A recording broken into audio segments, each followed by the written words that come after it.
Hi guys, I'm here today to talk about politics and social media, the role of social networks in political campaign. My name is Anna Recek and I hope you like this presentation. So how is things going to go today? So I will start doing my presentation, telling you what I research about this, and second I will tell you about my experience working in a political campaign, working with social media in a political campaign 10 years ago. And in the presidential election of Mr. José Serra in Brazil.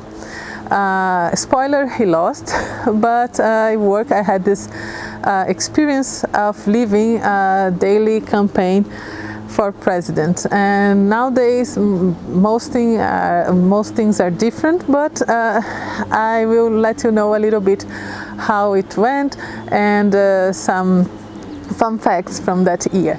The professor asked me to write about when she find out that I work with campaign, but as this is the same subject of my presentation, I thought it would be fun to maybe we talk about it. So if you want, after the presentation, you can stay and see, hear a little bit about my story, or you can leave. This is not part of my presentation.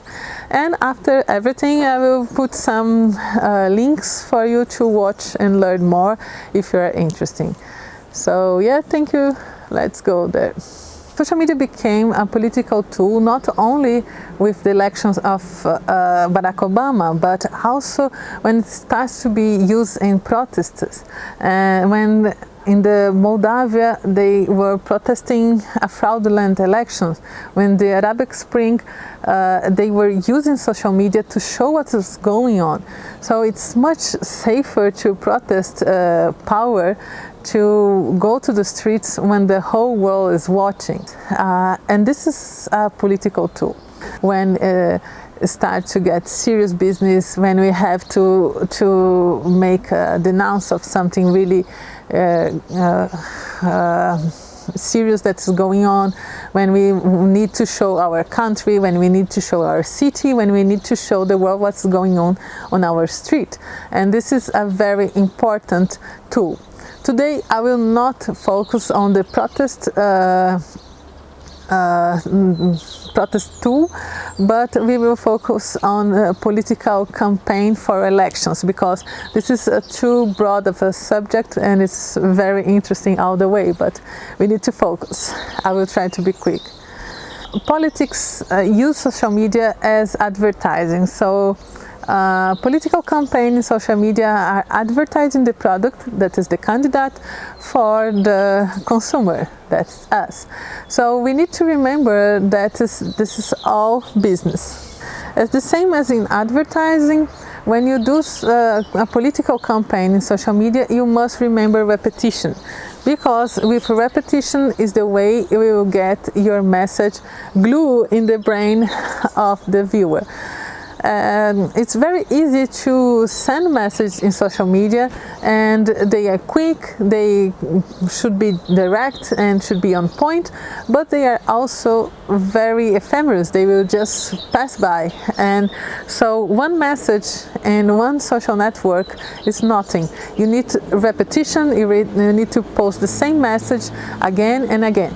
Not exactly the same words, because this will be boring, but you need to post different phrases, different images, but always transmitting the same idea.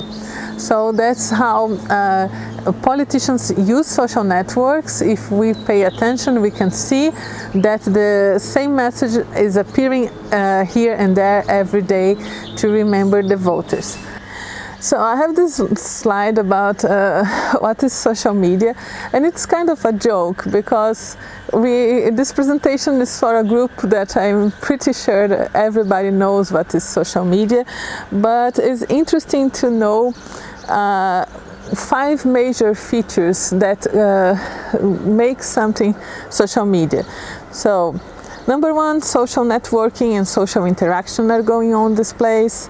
There is participation of the public, and the use of different providers like Engine Boots or Blog Space or Facebook or Instagram.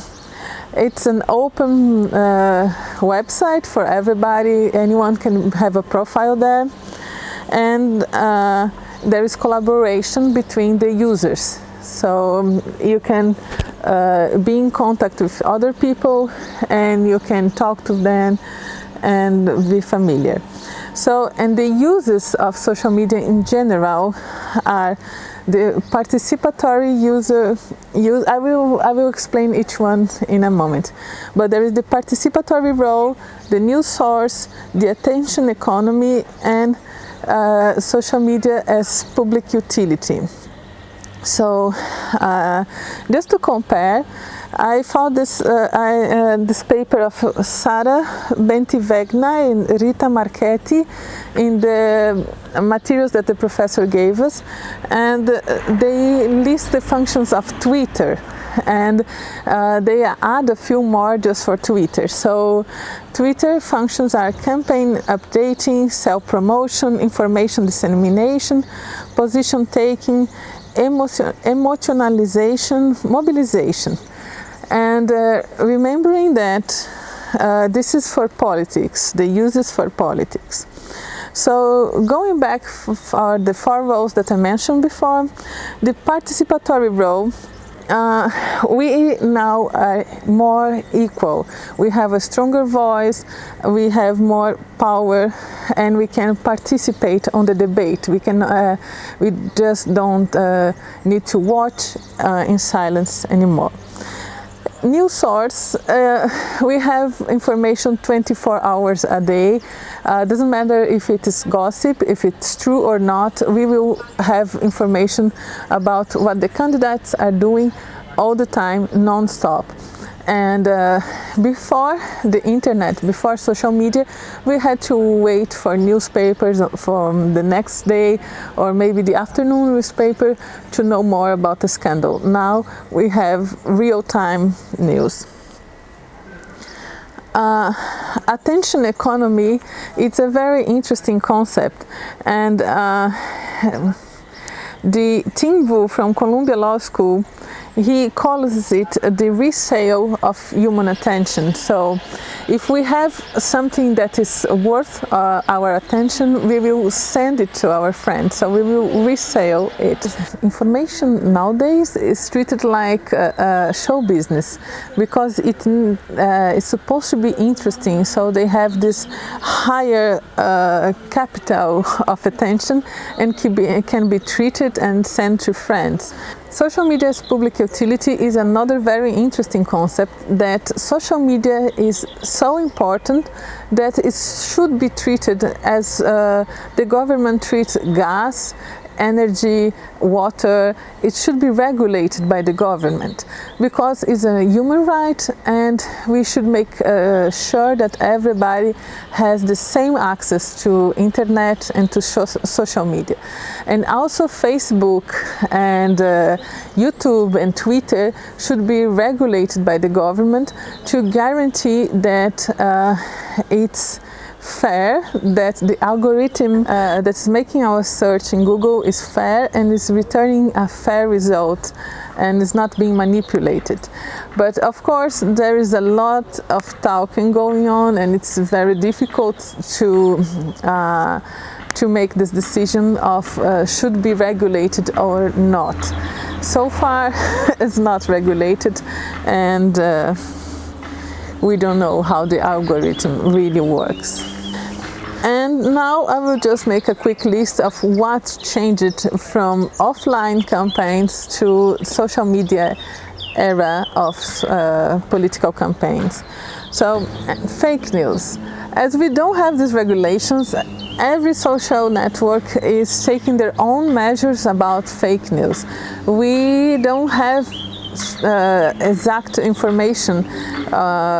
We cannot be sure when something is fake news. We can only learn the signs, how to identify, how to check the source of the information, how to check what is written, we can Google it, we can search for more information, but most people don't know how to do it, and most of the time just believe because someone that they trust posts the information. So there's a lot to be said about fake news, but this is for another moment.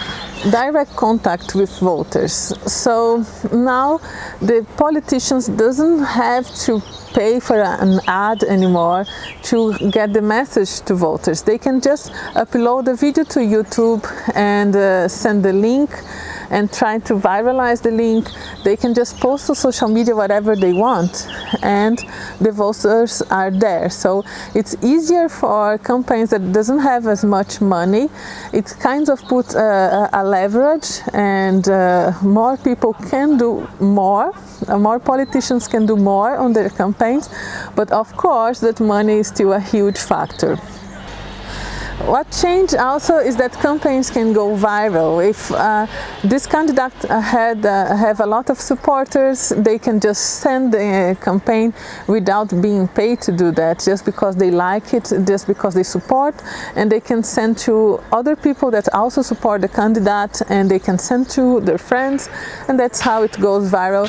The same that it happens to Obama. They have like nice artwork, and they will just spread the message in a very viral way, but also of course buying media and with a lot of investment, but also with this new feature.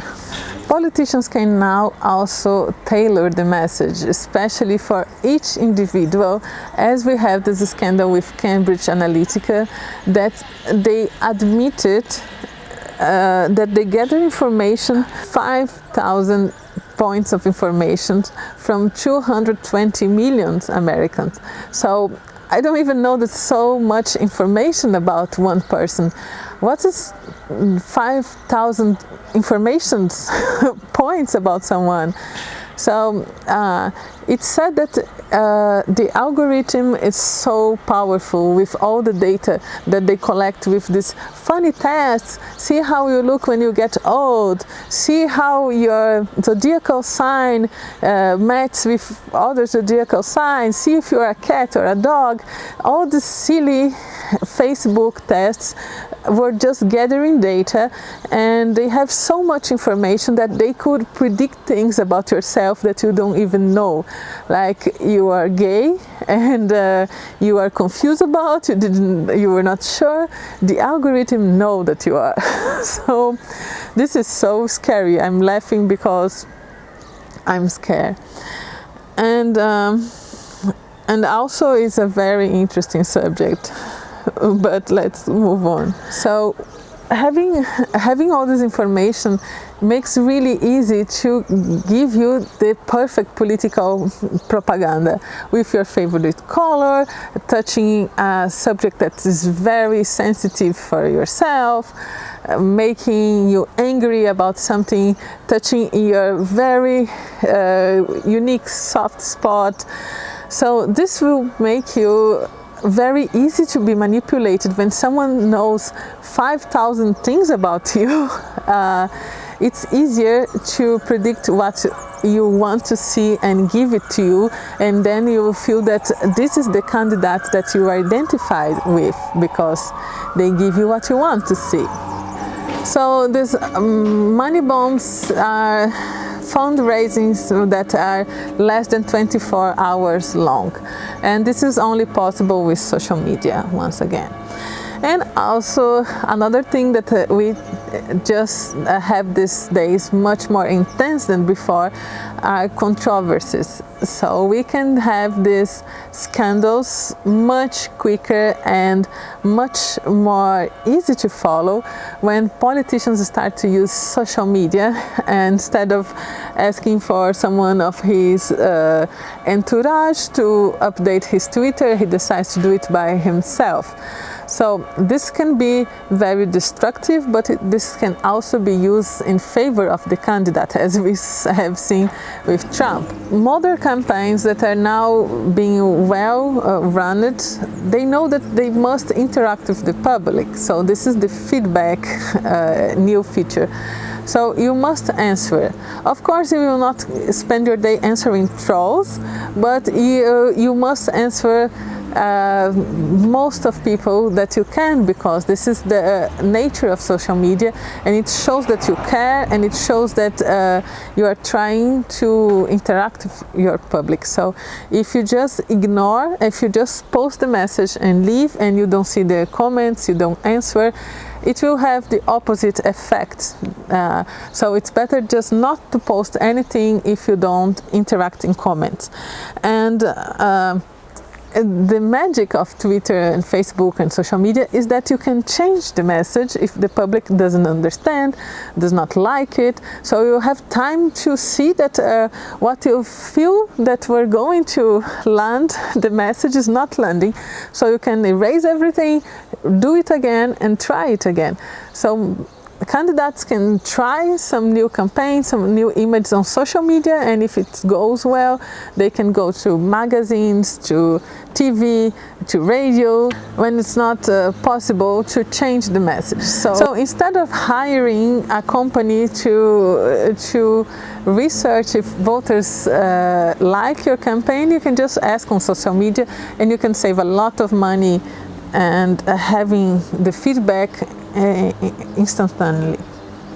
Social media allow people to go online to do a petition, to ask for something, to make their voice being heard, and that is a good way to fight the lobbyists, to fight people that are trying to convince the politicians to do something that is not so interesting. Oh, I'm sorry, I don't know if you're hearing all the noise. I thought it would be a good idea to do this on my backyard, so sorry. But anyway, we can leverage the influence of lobbyists. But of course, lobbyists are still lobbyists. We are not stronger than them, but there's at least another voice going on. And we also have this amazing thing of bringing young people to the debate. And this is so important because now that the news are on social media, young people are in contact, they are seeing, they are touching, and they are getting informed by the news. They are giving opinions, they are discussing with friends, and they are going to vote. This was the first thing that helped elect Obama. Young people decide to go and vote for him. People that in another occasion would have stayed at home, they were mobilized by social media and they went to vote. So social media is bringing politics to young people. It's not just an old adult, boring adult thing anymore. Everybody's getting involved, so this is super positive, but we must be careful about manipulation, about fake news. So there is a lot to be thought about. Another problem is that when we have all this information, when we have all the social media, we are not so shy anymore to show what we really think about politics. We can post, we can write, we can share articles that will make very clear where we stand in politics. And this is not very easy for anybody to stand opinions that are very, very against our own. So what happens is that we end up, without noticing, isolating ourselves in bubbles and confirmation bubbles. We only see people that think similar to ourselves, and we think that everybody is similar, have similar opinions to ours. And then we can have a big surprise when on the election day, because we thought everybody was going to vote like us, and we lose. So this is a big problem, but it's human nature to look for confirmation, to look for people that think like ourselves. So we need to be careful with that. This was my presentation. Thank you very much for watching this. Thank you for watching so far. Now I will tell you a little bit about the campaign that I work on. So this is a quick story about how I end up working for a president campaign in 2010. So it's exactly 10 years ago, and most of the stuff are already out of date, and it will be funny to remember it with you. It was in 2010. Mr. José Serra was running for president. So I just moved from my hometown to São Paulo, that is the biggest town in Brazil, and I had this internship and I was making not enough money to live. So I got this proposition to work in a campaign, in a political campaign, and I went for it because I had the opportunity to create a new social network. But it was not for president. We were doing this for a senator. And we were creating a social network to connect all the supporters. Because maybe you don't know about, but Obama created his own network. So I was supposed to translate it from English to Portuguese and to start connecting people. So the first thing was that in 2010 we still believed that it was a nice idea to create social networks. So the bloggers, there are no YouTubers yet, but the bloggers of the time, they were creating social networks and inviting people over. You don't remember this, you are too young. But I'm laughing because it's such a stupid idea, but everybody thought it was genius. And ain't nobody got time for that, to being like 100 social networks. But we did it. We created this social network. We posted, there was this his agenda, that's his schedule, all his speeches, some pictures, official pictures if you want to download. And it was very interesting. And he died. The candidate died middle elections. He knew he was very sick and he decided to run for his last time. His name was Orestes Quercia, and he was very polemic. I have never heard of him before this, so I just like, okay, this nice old man that I don't know. And later I found out that he was hated by many people. And but it was an amazing opportunity, and there was a super crisis that we had to deal middle elections, and he got what he wanted. He just wanted to go fighting during his last campaign.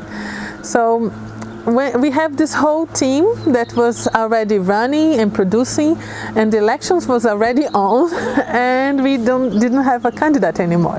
So my whole team was transferred to the president's team, and it was a super opportunity for all of us, because then we went to a much bigger campaign. But it was all in secrecy. We could not talk about. It was the fight club of campaigns. We could not talk about. We could not take pictures of the office. We could not. Everybody was suspicious of everybody, because someone there was leaking data, was leaking information about what was supposed to be the next step to the opponent's campaign. So it's a shame that I don't have any pictures of the time. I have this Motorola cell phone with a very bad camera, but I really wanted to do some pictures, and it was not possible. If you took your cell phone in your hand too long, people would be suspicious that you were recording a conversation, that you were trying to take pictures to show the opponent. So it was a shame, but it was a very small team. We have probably 20, no more than 30 people working on social media. Probably last elections that will be like 300 people on social media, I suppose, just to answer comments and talk and controlling moderating comments, this kind of things. It takes a lot of time. So we had this small group, And in this presidential campaign, I was dealing with mailing. So I have the mailing of supporters, and I was creating mailing, and I was sending this mailing twice a day.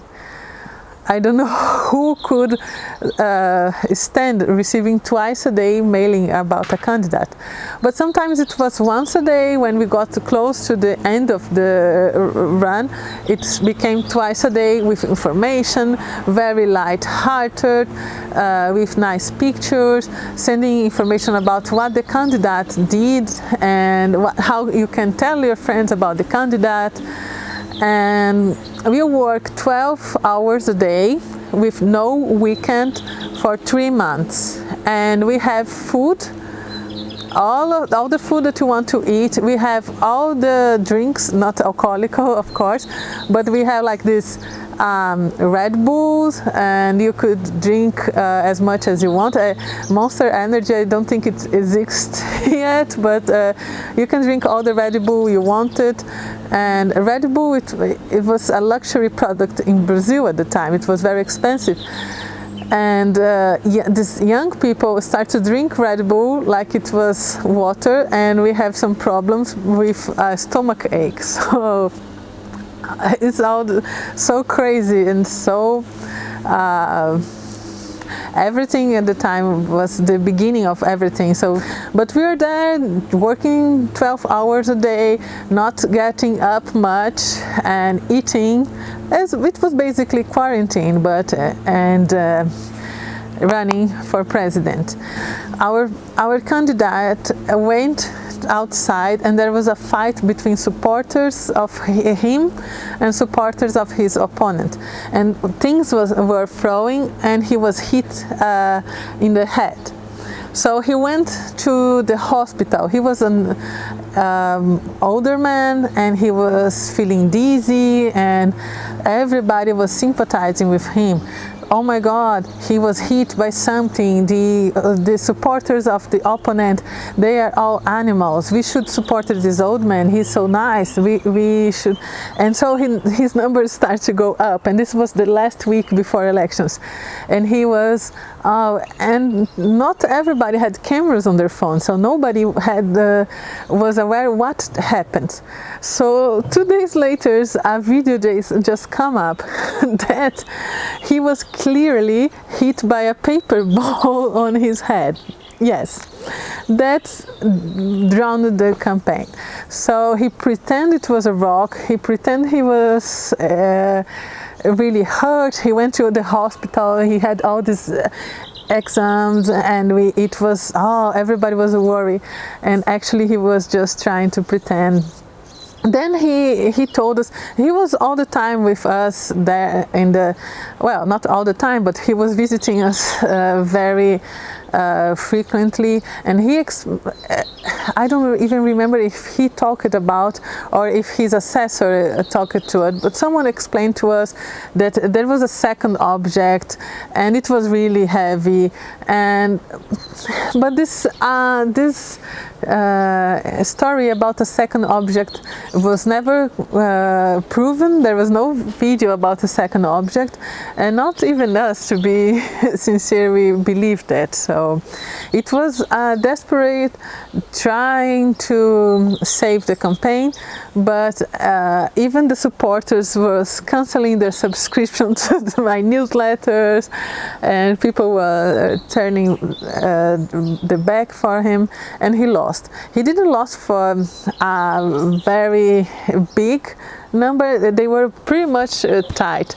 So if he didn't try to play this, I think he had a very strong chance to win. But in the last days, this was such a bummer that many people just changed sides. And sorry, my cat is jumping off the fence to fight the neighbor's cat. So we have this also a special network for the candidate that not many people joined. We had Facebook, we had Twitter, and The candidate was known by tweeting by himself, and at the time that was very hip and very cool, and he would like to tweet during the night because he had insomnia, so it was like his cool thing to write something nice in the middle of the night. And email. Instagram was not born yet, and I really don't remember if we try some new social network. Probably would just stayed with Facebook and Twitter. Twitter was very hot at the time, and we had a guru. We have this man that was supposed to be helping campaigns in the US, and he was supposed to have helped Obama to win, but nobody is not official. So he was like an Indian guru, and he had this Indian turban that I have never seen one in person until that day. And he got there, and he was just, they were playing a lot for him, and he just was giving opinions about, you should work with social media. And like, oh, great, sir. So it was probably the first presidential campaign in Brazil that there was a social media team. And we worked so hard, and there was so much pressure, and we had pressure to post more. We had pressure. I was pressured to find more supporters to sign the mail list. So I had to find people that show some support to the candidate on social media. He tweets something, he shared something on Facebook, anything that can give me a hint that this person is a supporter of the candidate. I should find a way to reach them and beg them to sign our mailing list so we can send more information. And so we had all this pressure for results. We have all this pressure to not leak any information. We were being investigated as we worked, and it was not a pleasant, happy environment to work, especially when things start to go down. When your candidate starts to lose, there is even more pressure. Nobody thinks it's funny that we are losing. Everybody is giving the most, and it's on the days before the elections, I don't even remember sleeping. We go home and sleep, stay a few hours and come back. I used to live very far away from this building, so it took me like 1.5 hours to go back home, and I stayed for like 4 hours and came back just for showering and changing my clothes. So after that I decided I didn't want to do that anymore. I didn't want to work with politics anymore, and it was too much. I did not trust any candidates anymore after everything what went with this paper ball incident. There's the video. I will link the video if you want to see the paper ball incident recorded with a cell phone from 10 years ago. You can see that the candidate, he is hit by a paper ball, and he's fine for like 10 minutes. Then receive a phone call, and then he just starts to feel this pain, such a strong pain, and he's carried out. So it's it's so bad. It's like, okay, I understand. So yeah. And that was my experience with social media. I was just focusing on newsletters and trying to bring more people from newsletters. So now I guess instead of creating new social network, politicians are creating apps. So there's a lot of companies dedicated to created apps, so you can download the candidate app. And I think that's as useless as creating a social network for the candidate, because who wants to download the candidate app? Only if you are his niece, his wife, because I don't think most people is not passionate about a candidate to just download his app and give access to his pictures and his cell phone and his Facebook account and all that permissions that an app usually asks for. So I think this app thing will also go away. Sorry for speaking so long. I hope you enjoyed. If you have any questions, please ask me. I will be happy to answer. And yeah, that's it. This is some new videos that I found interesting, and if you want to watch something else, I recommend. Thank you very much for watching, and see you later. Bye.